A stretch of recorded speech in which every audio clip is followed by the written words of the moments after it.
अस्सलाम वालेकुम, मैं हूँ आपका एस्ट्रोलॉजर सलीम समी। आज फिर किसी नए टॉपिक पे आपसे बात करते हैं। आज का टॉपिक हमारा वही मौलाना साहब का धरना। क्या ये धरना सही टाइम पर हो रहा है? क्या मौलाना साहब अपने मकसद में कामयाब हो गए हैं या नहीं? मीडिया ने जो साथ दिया धरने के सिलसिले में, क्या मीडिया को कुछ मिला? और सन का जवाल में आना, नीश का होना और एक्स प्राइम मिनिस्टर मियां नवाज शरीफ को वाइट सेल कम होना, क्योंकि इसका ताल्लुक भी सन से ही होता है। और इमरान खान साहब का ये कहना कि मुझे मेरी टीम सही नहीं मिली, ये भी एक सवाल खड़ा करता है। भाई, पार्टी के चेयरमैन आप हैं या तो कोई और है, ये वजह है, या वो उसी निज़ाम की बात कर रहे हैं कि इस निज़ाम के थ्रू तो वो लोग आगे नहीं आ सके जो कि जेन्युइन लोग काम करते हैं। इसमें तो वही लोग आगे आ रहे हैं जिनके पास पैसा है, या वो सिर्फ नाम के सियासतदान हैं। आगे बात शुरू करने से पहले चैनल को सब्सक्राइब ज़रूर कर लीजिएगा और बेल के बटन को ज़रूर दबाइएगा ताकि हर आने वाली वीडियो आपको सबसे पहले मिले।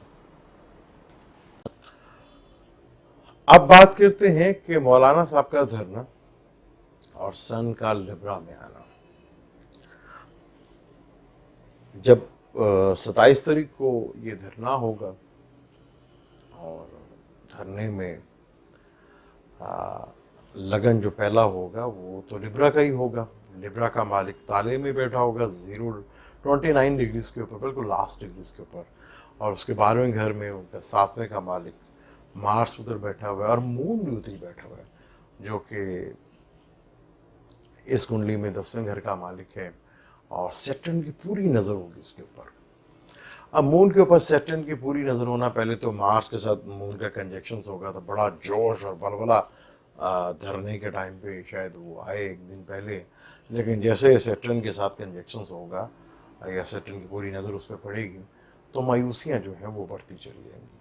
बड़े गलत टाइम के ऊपर ये धरने का जो, क्योंकि जोश और वलवला, क्योंकि मून का ताल्लुक जज्बात से भी होता है, वो जज्बात इतने ज़्यादा डिस्टर्ब होंगे कि समझ नहीं आएगी कि धरना जारी रखा जाए, या इस धरने का नाम आज़ादी मार्च दिया गया था कि वो आज़ादी मार्च, क्या मौलाना साहब आज़ादी किससे मांग रहे हैं? अपने आप से, या जो 1 साल में जो उनका खर्चा हो गया उससे आज़ादी मांग रहे थे?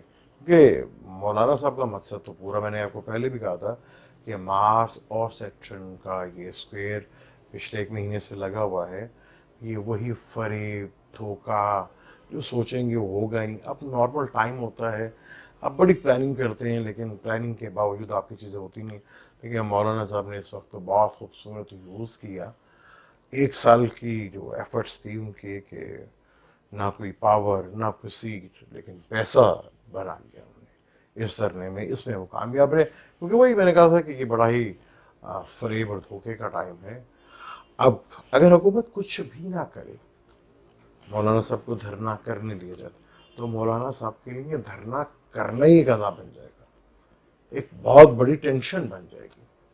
वो डंडे बरदार भी नजर आए थे, वो दिखाना जाए मैं तो दिखा के तो वो मिलना था, फंडिंग होनी थी, उसमें मौलाना साहब तो कामयाब हो गए।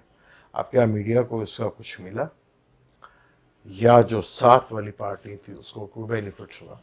मुझे तो नहीं लगता कि मौलाना साहब के आज़ादी मार्च या लॉन्ग मार्च, जो मौलाना साहब खुद भी अभी तक कन्फ्यूजन का शिकार होंगे कि करना है या नहीं करना, क्योंकि मून बहुत सैटर्न की जद में होगा, सन जवाल में है, सन का ताल्लुक सियासतदानों से है और ख़ास तौर पर सैटर्न बूढ़े सियासतदानों से।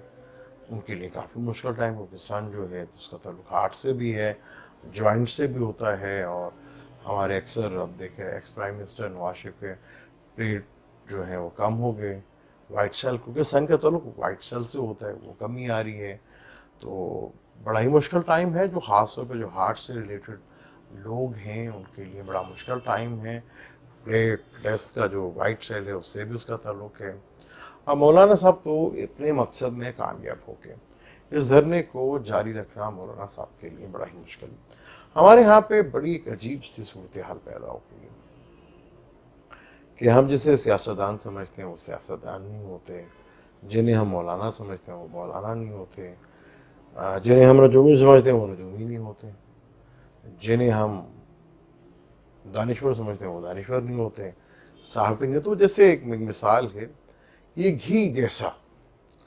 अब घी का जिक्र चल पड़ा तो बड़ा ज़रूरी था यहाँ पे, क्योंकि जिसे आज आप मैंने घी का नाम लिया, जिसे आप आज देसी घी के नाम से याद करते हैं, कभी उसको घी कहा जा करता था।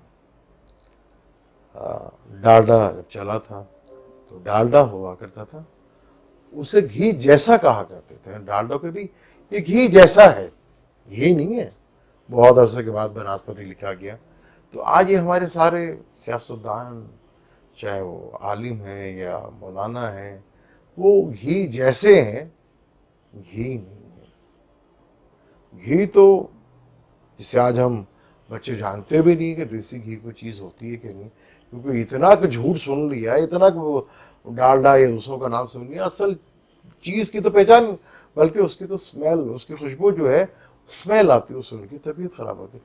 ये होता है जब झूठ को इस लेवल के ऊपर बोल दिया जाए तो सच आपको हमेशा कड़वा लगता है।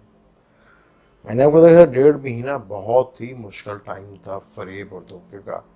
अब ये देखना है कि इस धरने के नाम पे फरेब और धोखा किसने दिया और किसको फायदा हुआ। हुकूमत खामोशी से बैठे रहे, कोई बेवकूफ़ी ना करे, लेकिन ये भी तय है कि हुकूमत के जो सरबराह, जो इनके जो काबीना है, वो भी इंतहाई बेवकूफ़ों की लोग हैं। अगर ये अपोजिशन चुप करके बैठ के थोड़ा सा पेशेंट होकर बैठी रहती तो इनकी अपनी हुकूमत के इतने जो वज़ीर हैं वो इतने बेवकूफ़ आदमी हैं और वो इतनी गलतियाँ करते हैं, वो खुद ही मौका दे देते हैं। लेकिन अगर वो यहाँ अक्लमंदी का मुजाहरा करें तो मौलाना साहब के लिए जलसा, धरना या आज़ादी मार्च करना बड़ा मुश्किल हो जाएगा, क्योंकि अब खुद उनकी मजबूरी हो गई है कि फंडिंग ली जा चुकी है। अब वो दिखानी भी तो है कि टाइम बड़ा ही मुश्किल है, क्योंकि सन ने फिर स्कॉर्पियो में आना है, फिर राहु और सैटर्न के साथ मिलना है, केतु के साथ कंजक्शन, सैटर्न के साथ कंजक्शन, फिर वहीं ग्रीन लगना। सियासतदानों के लिए तो बहुत ही मुश्किल टाइम है, क्योंकि अभी अगर देखें जब लिब्रा में वीनस होगा 12वें घर में, मार्स होगा, मून भी उधर ही होगा, नवांशा में सन जो है 27 तारीख को वो सेगिटेरियस का होगा, सैटर्न लिब्रा का होगा नवांशा में, और जुपिटर जो बहुत बड़ा स्टार वो हाउस चेंज करने जा रहा है, वो बहुत ही बड़ा स्टार, वो तो हाउस बड़ी तेज़ी के साथ चेंज करने जा रहा है। अब वो भी अपनी आखिरी नवांशा में जा रहा है, ठीक है, वो भी इरिस का आने वाला है, वो भी इरिस में बैठा हुआ है, जुपिटर भी अच्छा बैठा हुआ है। तो हुकूमत के लिए तो आने वाली चीज़ें जो टाइम है वो काफ़ी बेहतर है। सन का जवाल में आना काफ़ी सारे और द वर्ल्ड जितने भी सियासतदान हैं उनके लिए थोड़ा सा टेंशन और डिप्रेशन का बायस बनेगा। मार्स जिसका ताल्लुक मंडेन एस्ट्रोलॉजी में छूटे लोगों से होता है, बोलेंगे वो जो दिल में नहीं है, वो दिखावा होगा। मंडेन एस्ट्रोलॉजी में मार्स वो काम करता है जो फोर्स का काम नहीं, वो छूटे लोगों का जो है वो दिखेंगे नहीं, और जो नहीं है वो आपको दिखेंगे।